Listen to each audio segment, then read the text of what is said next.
এমন একটা tiffin recipe যেটা দেখলে বাচ্চা থেকে বড় সবাই খুশি হয়ে যাবে। নমস্কার বন্ধুরা, মন্দিরাস ইন্ডিয়ান কিচেনে সকলকে স্বাগত। আমি মন্দিরা ফ্রম সিমলা। আজকে আমি আপনাদের সঙ্গে শেয়ার করব দারুণ মজার একটা টিফিন রেসিপি, যেটা দেখলে বাচ্চা থেকে বড় সবাই খুশি হয়ে যাবে। এই টিফিন রেসিপিটা দেখতে যেমন মজার, খেতেও কিন্তু তেমনি সুস্বাদু। তো চলুন আমি এই টিফিন রেসিপিটা কিভাবে বানালাম আপনাদের সঙ্গে শেয়ার করি। আমি এখানে দুটো মিডিয়াম সাইজের আলুকে আগে থেকে সিদ্ধ করে ঠান্ডা করে নিয়েছি। এবার একটা চামচের সাহায্যে আলুগুলোকে আমি ম্যাশ করে নেব। আমি এখানে চামচ দিয়ে আলুগুলোকে ম্যাশ করে নিচ্ছি, আপনারা কিন্তু ম্যাশার দিয়েও ম্যাশ করে নিতে পারেন। এখানে কিছুটা পরিমাণে সবজি আমি কেটে নিয়েছি, ক্যাপসিকাম, গাজর আর টমেটো। আমি এই কাজগুলো চেষ্টা করি অফ ক্যামেরায় করে নেওয়ার। এখানে আমি কয়েকটা ব্রেড নিয়ে নিয়েছি। আজকের এই টিফিন রেসিপিটা আমি ব্রেড দিয়েই বানাবো। এবার একটা চাকুর সাহায্যে ব্রেডের চারিদিকটাকে সুন্দর করে কাট করে নেব। আর এই ব্রেডের সাইডগুলোকে আমি রেখে দেবো ব্রেড ক্রাম্বস বানানোর জন্য, এগুলো কাজে লাগবে। ভীষণ সহজ আর ইউনিক একটা রেসিপি।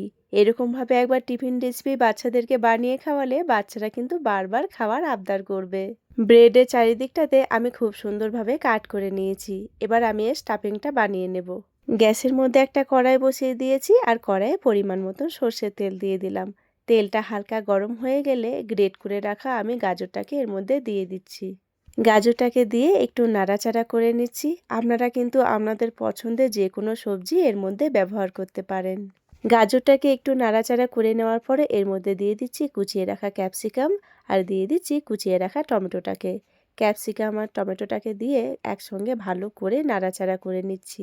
সব কিছুকে ভালো করে নাড়াচাড়া করে নেওয়ার পরে এবার এর মধ্যে দিয়ে দিচ্ছি পরিমাণ মতো নুন, দিয়ে দিচ্ছি পরিমাণ মতন হলুদ আর দিয়ে দিচ্ছি পরিমাণ মতন রেড চিলি পাউডার। এই টিফিন রেসিপিটা একটু স্পাইসি হলে খেতে বেশি ভালো লাগবে।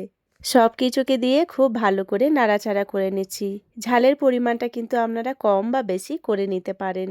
এই টিফিন রেসিপিটা যেহেতু ব্রেড দিয়ে বানানো, তাই পেটও কিন্তু অনেকক্ষণ পর্যন্ত ভরা থাকে। একটু নাড়াচাড়া করে নেওয়ার পরে এবার একটা ঢাকনা দিয়ে লো ফ্লেমে সবজিগুলোকে ভালো করে ভেজে নেব। প্রায় 5 থেকে 7 মিনিট মতন ঢাকনা দিয়ে রেখে দিয়েছিলাম সবজিগুলোকে। সবজিগুলো কিন্তু আমার খুব সুন্দরভাবে সিদ্ধ হয়ে গেছে। এবার এর মধ্যে দিয়ে দেবো সিদ্ধ করে রাখা আলুটাকে। আলুটাকে দিয়েও সবজির সঙ্গে খুব ভালো করে মিক্স করে নেব। আমি সবসময় চেষ্টা করি আপনাদের সঙ্গে সহজ আর ইউনিক রেসিপি শেয়ার করার। তাই আমার এই ছোট্ট ছোট্ট রেসিপিগুলো যদি আপনাদের একটুও ভালো লেগে থাকে, তাহলে লাইক, শেয়ার, সাবস্ক্রাইব করে পাশে থাকবেন। আপনাদের একটা লাইক আর সুন্দর একটা কমেন্ট আমাদের আগামী দিনে আরও সুন্দর সুন্দর ভিডিও বানানোর অনুপ্রেরণা দেয়। আর যেসব দাদা দিদিরা সুন্দর সুন্দর কমেন্ট করছেন, তাদেরকে জানাই অসংখ্য ধন্যবাদ। আপনারা এইভাবেই আমার পাশে থাকবেন। সবজির সঙ্গে আলু সিদ্ধটাকে খুব ভালো করে মিক্স করে নিয়েছি। আমার স্টাফিংটা প্রায় হয়ে এসেছে। এবার এর মধ্যে দিয়ে দিচ্ছি 1 চামচ মতন সবজি মশলা। সবজি মশলাটাকে দিয়েও ভালো করে নাড়াচাড়া করে নিচ্ছি। আপনারা কিন্তু সবজি মশলার জায়গায় ম্যাগি মশলাও ব্যবহার করতে পারেন। আমি একদম নিরামিষভাবে বানিয়েছি, তাই এর মধ্যে কোনো রকম পেঁয়াজ বা ম্যাগি মশলা ব্যবহার করলাম না। এবার এর মধ্যে দিয়ে দিচ্ছি বেশ কিছুটা পরিমাণে কুচিয়ে রাখা ধনেপাতা। ধনেপাতাটাকে দিয়ে খুব সুন্দর করে মিক্স করে নিচ্ছি। স্টাফিংটা কিন্তু আমার একদম রেডি হয়ে গেছে। এবার গ্যাসের ফ্লেমটাকে আমি অফ করে দিলাম আর একটা প্লেটের মধ্যে স্টাফিংটাকে তুলে নিয়েছি। স্টাফিংটাকে এবার একটু আমি ঠান্ডা করে নেব। আমার এখানে স্টাফিংটা কিন্তু পুরোপুরি ঠান্ডা হয়ে গেছে। এবার এখানে আমি একটা ব্রেড নিয়েছি আর একটা চামচে করে কিছুটা পরিমাণে স্টাফিং নিয়ে ব্রেডের মধ্যে লাগিয়ে দিচ্ছি। ব্রেডের মধ্যে খুব সুন্দরভাবে আমি স্টাফিংটাকে লাগিয়ে নিয়েছি। এবার বাচ্চাদের সবথেকে পছন্দের জিনিস চিজ, এটাকে আমি এর মধ্যে দিয়ে দিচ্ছি। পরিমাণটা অবশ্যই আপনারা কম বা বেশি করে নিতে পারেন। আমি একটু বেশি পরিমাণে দিচ্ছি। বাচ্চাদের এই টিফিন রেসিপিটা পছন্দ হওয়ার এটাও একটা সবথেকে বড় কারণ বলতে পারেন।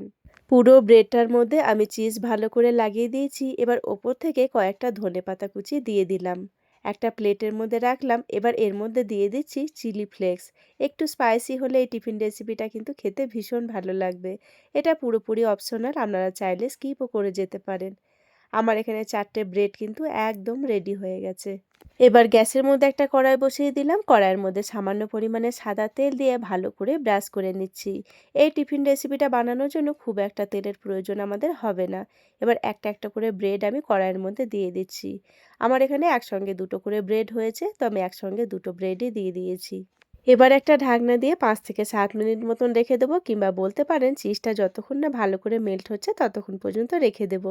আর হ্যাঁ, এই সময় কিন্তু গ্যাসের ফ্লেমটা লোতেই রাখতে হবে, নইলে ব্রেডের নিচেটা কিন্তু পুড়ে যেতে পারে। আমার এখানে ২টো টিফিন একদম রেডি হয়ে গেছে। এরকম একটা টিফিন রেসিপি হলে বাচ্চাদের পছন্দ হবে কিনা, দেখতেই দেখুন কতটা লোভনীয় লাগছে। ঠিক একই রকমভাবে আমি বাকি টিফিনগুলোও বানিয়ে নেব। আর হ্যাঁ বন্ধুরা, আমার যেহেতু একটু ঠান্ডা লেগে আছে, তাই গলার আওয়াজটা একটু নাকে নাকে লাগতে পারে। ঠিক একই রকমভাবে আমি বাকি টিফিনগুলোও বানিয়ে নিচ্ছি। কোনো একটা ছুটির দিনে যদি এরকম একটা টিফিন রেসিপি থাকে তাহলে কিন্তু মন্দ হয় না। বাচ্চা থেকে বড় সবাই কিন্তু ভীষণ খুশি হয়ে যাবে। অবশ্যই একবার এইরকমভাবে টিফিন রেসিপি বাড়িতে বানিয়ে দেখবেন। বাচ্চা থেকে বড় সবাই ভীষণ পছন্দ করবে। দেখতেই দেখুন কতটা লোভনীয় লাগছে, খেতে কিন্তু তার থেকে বেশি সুস্বাদু। আমার এখানে সব টিফিনগুলোই রেডি হয়ে গেছে। তাহলে আর অপেক্ষা কিসের, ঝটপট বাড়িতে বানিয়ে ফেলুন দারুণ মজাদার এই টিফিন রেসিপিটা। ভিডিওটাও তাহলে এখানেই শেষ করছি। আমার আজকের রেসিপি আপনাদের কেমন লাগলো অবশ্যই কমেন্ট করে জানাবেন। ভালো লাগলে লাইক, শেয়ার, সাবস্ক্রাইব করে দেবেন। আবারও আসবো নতুন কোনো একটা রেসিপি নিয়ে। ততক্ষণের জন্য সবাই ভালো থাকবেন, সুস্থ থাকবেন। এতক্ষণ পর্যন্ত আমার সঙ্গে থাকার জন্য সকলকে জানাই অসংখ্য ধন্যবাদ।